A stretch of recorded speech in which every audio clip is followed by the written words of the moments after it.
What's up, church? So, got to make this quick because my timer's running out of batteries and I'm trying to keep this short. So, today, it won't be. Today, we're going to start off the underlying series for this channel, which is, you know, me walking you through what I have learned over the last 30 years of reading and studying the Bible and introduce you to the God I know. So the primary focus of everything we talk about on this channel is the words on the page. I am not here because honestly, there's a lot of stuff. Well, I mean, if we want to be honest, there's a lot of stuff that the Bible tells us that we're supposed to be doing as believers that are not easy to do, and they're not convenient. But that's the deal we make. If we want what God is presenting, then we have to follow what he says. So, gosh, Brian, that's a crazy thought. Why would I have to do what God says? Well, random person who's making up convenient questions for me to answer, the Bible, the way the Bible is actually viewed is an Old Testament and a New Testament. And I would differ with that. It's a testament. It's a renewed testament, a renewed covenant, because that's what testament means. Testament means covenant. This is an agreement. So what we have when we very first sentence of the very first page, what we have is God establishing who he is, not where he came from, how long he's been here, and what he did. So he's basically saying that I'm God. In the beginning, at whatever point that was, I'd say probably the beginning, he created the heavens and the earth. And so he's letting you know that, hey, this is who I am, this is what I've done, and I have been doing this since the beginning. So he's been God since the beginning. From there, we get a kind of an overarching view of what happened, what the process was, because he says he created the heavens and the earth, and then he goes on to describe how he did that and what that process looked like. So when we're looking at the Bible, I really want this to be the foundational piece. I know you think I'm going to go beyond this sentence. I really am not. This is going to be the entire 10 minutes. This is covenantal language. This is contractual language. This is about people who say that they are going to live their life by the ideas that are brought forward in Scripture. And it is God establishing the base parameters for this covenant that he is presenting to us. When God first spoke to Abram many, many moons ago, there was a covenant that was established. This is before Moses. This is before any of this stuff hit paper. The covenant established with Abram was like every flippin' covenant that anyone had done at that time. There was already established, I believe it's referred to as the Hammurabi Code, there was already established lifestyle standards that everyone pretty much adopted and agreed to as a general rule. Certain things you just didn't do, like freaking steal, crap like that. That was kind of universally accepted to be a dick thing to do, and don't do it. So that just the core of humanity. You shouldn't really need to be told that stuff because you wouldn't want your stuff stolen. You don't really need the Bible to tell you some things. Some things are just part of what we consider to be rights as a sentient human being, because that's the way it was designed into us, because that eventually draws us to the Creator. Why am I on that? That's not even what we're talking about. But the covenant that God established with man through Abram was not a covenant that Abram was required to uphold. What happened, the picture you have is in normal circumstances when you had a covenant or an agreement was established that if you were going to buy a piece of land and you would go to them and you would exchange the money, and then you would also have a covenant between you and that person so that your progenitors, so that your offspring would always have access to that land, and it would be established for every generation that the ownership of that property was yours, and you kind of ratified that covenant with the sacrificing of the animal. And what would happen is you would take whatever animal it was, unless it was like a bird or something little, but you would take the animal would be divided in half, and the two parties would walk between the two halves of that animal, and then of course they would cook the animal, and then they would have a big feast to celebrate it. But the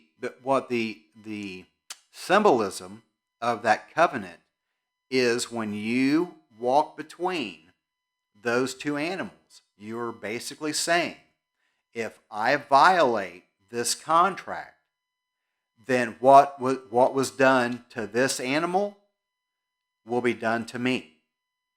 So every contract, every covenant that was ratified with a sacrifice was a blood oath contract, was a blood oath covenant.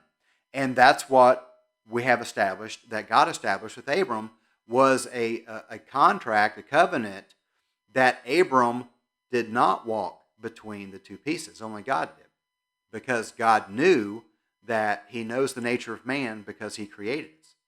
And so he knows our tendencies and propensities and all that. And so, like, again, he's not surprised by anything. I'm not sure why people think that's a thing.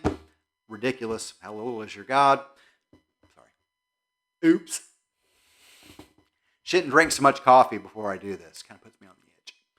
But what we're wanting, the point I'm trying to get to is that as we go through this, please have in the back of your mind that, one, when we come to him, I'm going to say this so many times, when we come to Christ, when we accept Jesus as our Redeemer, as the Messiah, however you like to phrase that in your view, when we say that we are his, we are no longer our own because we were bought with a price.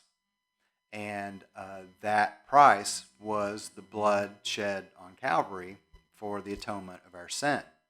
And so because we are under a covenantal agreement, we are bound by that agreement to adhere to our half of the deal. And our half of the deal is to do the things that he said for us to do. So, let's see how I did. I have no idea. I have no idea how long that took, because I literally just forgot what time I started. So, it is what it is. So, that's our foundation. We're working from the viewpoint that, according to the moniker of Old Testament and New Testament, which is correct, these are covenants that God has made with us. And so what I really want to focus on as we go through these lessons is what that really means, and what that means for us. And in my humble but accurate opinion, I have a lot of phrases I say a lot. I'm pretty boring and redundant. I guess that's why I'm only exciting to be around for like a couple of years. And it's like, this dude's a one-trick pony, man. More fun in small doses, I'm sure. But I want to kind of to get the point home. I mean, and not everybody who watches this is, claims to be a Christian or anything like that. There's a lot of people, a lot of friends I have that are seekers. They're people that are looking for truth, and they're trying to find God in their own way. And a lot of people are looking in a lot of different places. And I can't fault them for that. I mean, when you're looking for truth, and then what the place that's supposed to actually have the truth has 50,000 versions of truth, it might be a little confusing. So can we just get past the denominational? I don't have a church I go to. I probably, well, that's just the truth. I'm not going to lie to you. I'm like, a lot of people just went, click. I follow a lot of ministries, and I'm actively involved in day-to-day conversations with several people who are fellow believers. I assemble myself together with believers on a daily basis. It just happens to be on the phone more often than it is in person. So, if you have questions, if you have comments, if you have criticism, you think I'm freaking crazy or, whatever, you wouldn't be the first person, probably won't be the last, and most people who think I am are related to me. So, beat that. Sorry. You can't beat that. Don't even try. So, questions, comments, feel free to leave them below. Like, share, subscribe. All right, guys. Hope you learned something. If you have any questions that you have, something that you'd like to hear me to address, to deal with from my perspective, it's always going to be from my perspective. Obviously, it's my agenda, my channel, my agenda. If from a more history, context,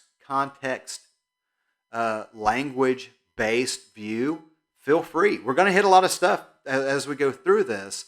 But if there's something that you have on your heart, you never know. I'm a pretty random person. Hence my other channel, Random Thoughts. So anyhow, all right. Love you guys. See you soon. Bye.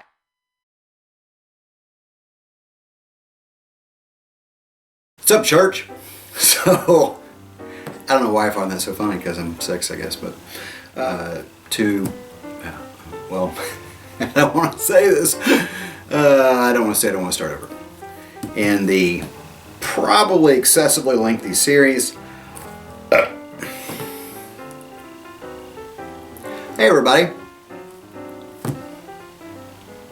On the entire. Wow. What's up, church? So today we're going to be a